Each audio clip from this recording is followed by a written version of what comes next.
ఎన్నికలు అయిపోయిన తర్వాత రోజు నుంచి రకరకాల భయాలు, రకరకాల ప్రలోభాలు అదే పనిగా పెడుతూ ఒక 11 మందిని మాత్రం భయపెట్టో ప్రలోభాలు పెట్టో తీసుకోవడం జరిగింది. అయినప్పటికీ 38 మంది నిఠారుగా నిలబడ్డారు అని చెప్పడానికి గర్వపడతాను. ఎందుకు ఈ మాట చెప్తా ఉన్నాను అని అంటే దానికి కారణం కూడా ఒకటే.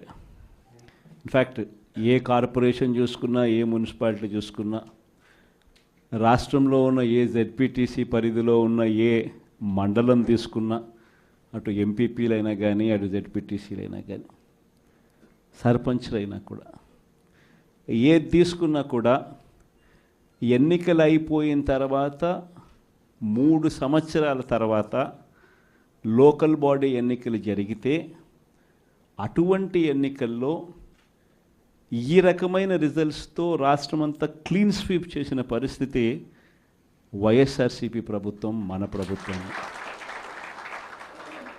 అంటే ప్రజల్లో ఏ రోజైనా కూడా తలెత్తుకొని పోగలిగాం. ప్రజలకు ఎన్నికల మేనిఫెస్టో అని చెప్పి ఏదైతే ఎన్నికల వేళ మనం ఏదైతే ఇచ్చామో, చూపించామో, ఏదైతే చూపించి మనం ఓట్లు అడిగామో, ఆ ఎన్నికల మేనిఫెస్టోలో 99% హామీలను నెరవేర్చి ప్రతి నెల ఏ పథకం అమలు చేస్తూ ఉన్నామో బడ్జెట్ ప్రవేశపెట్టే రోజే సంక్షేమానికి సంబంధించిన క్యాలెండర్ కూడా రిలీజ్ చేస్తూ, ఇదిగో ఈ నెల ఈ పథకం, ఇదిగో ఈ నెల ఈ పథకం, ఇదిగో ఈ నెల ఈ పథకం అంటూ క్రమం తప్పకుండా ప్రతి సంవత్సరం ఎక్కడా కూడా ప్రజలకు నష్టం జరగకుండా, ఇబ్బందులు పడకుండా, క్రమం తప్పకుండా ఇచ్చిన ప్రభుత్వం ఏదైనా ఉంది అని అంటే అది దేశ చరిత్రలో ఒక వైఎస్ఆర్సీపీ ప్రభుత్వం మాత్రమే అని చెప్తాను. వైఎస్ఆర్సీపీ అన్న పార్టీ నిజంగా ఒక విలువల కోసం నిలబడిన పార్టీ. నా దగ్గర నుంచి మొదలెడితే ప్రతి కార్యకర్త కూడా, ప్రతి గ్రామ స్థాయిలో ఉన్న కార్యకర్త కూడా కాలర్ ఎగిరేసుకొని ఇది నా పార్టీ అని చెప్పి గర్వంగా చెప్పుకునే, వాళ్ళకి ఏదైతే మనం చెప్పామో అది చేసి చూపించిన తర్వాతనే మనం ఓట్లు అడిగి గెలిచాము. కాబట్టి ప్రజల దగ్గర ఏ రోజు మన విలువ తగ్గల. కానీ ఎన్నికలైన 9 నెలలు కూడా తిరక్క మునిపే ఈరోజు ఏ తెలుగుదేశం పార్టీ కార్యకర్త కూడా గడప గడప అంటూ ప్రజల ఇళ్లకు వెళ్ళే పరిస్థితి ఏ ఒక్కరికి కూడా లేదు, ఎమ్మెల్యే దగ్గర నుంచి కార్యకర్త దాకా. కారణం, ఏ గడపకు వెళ్ళినా కూడా వీళ్ళు ఎన్నికలకు ముందు ఇచ్చిన వీళ్ళ మేనిఫెస్టో సూపర్ 6లు, సూపర్ 7లు ప్రజలు వీళ్ళకి ఇలా చూపించి, ఆ ఇంట్లో నుంచి ఒక చిన్న పిల్లాడు బయటకు వస్తాడు, నా 15,000 ఏమైంది అని అడుగుతాడు. ఆ ఇంట్లో నుంచి 2 పిల్లలున్నా, 3 పిల్లలున్నా ప్రతి పిల్లాడు బయటకు వచ్చి ఆ తెలుగుదేశం పార్టీ ఇంటికి వచ్చిన తెలుగుదేశం పార్టీ నాయకుడిని, కార్యకర్తను ఆ పిల్లాడు కూడా ప్రశ్నిస్తాడు, నా 15,000 ఏమైంది అని. వీళ్ళింటికి పోయినప్పుడు ఆ పిల్లల తల్లులు ప్రశ్నిస్తారు, నా 18,000 ఏమైంది అని చెప్పి.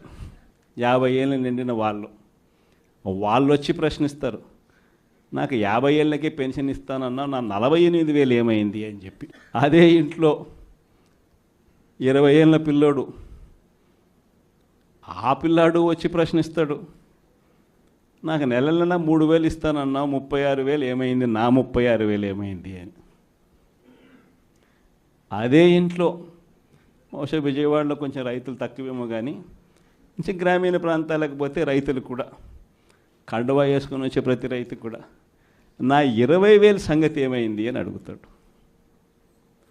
ఇలా ఏ ఇంటికి వెళ్ళినా కూడా తెలుగుదేశం పార్టీ నాయకులకు కానీ, కార్యకర్తలకు కానీ ప్రజలకు సమాధానం చెప్పుకోలేని పరిస్థితుల్లో వాళ్ళు ఉన్నారు.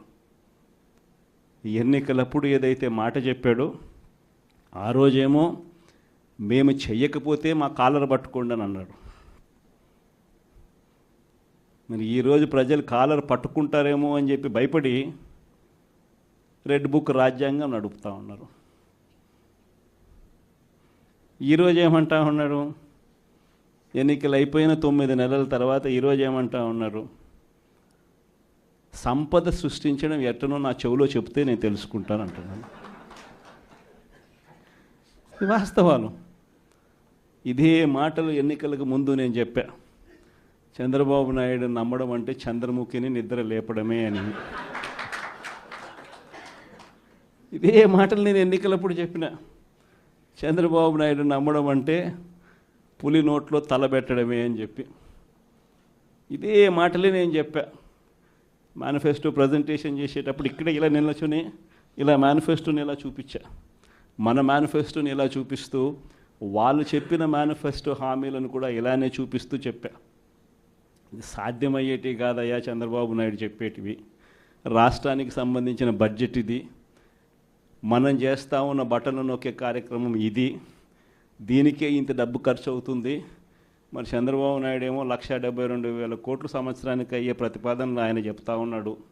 సూపర్ 6లు మోసము, సూపర్ 7లు మోసము అని చెప్పి చెబుతూ మనమేం చేయగలుగుతాము అన్నది కూడా ప్రజలకు అర్థమయ్యేట్టుగా కూడా మేనిఫెస్టో సందర్భంగా కూడా చెప్పడం జరిగింది.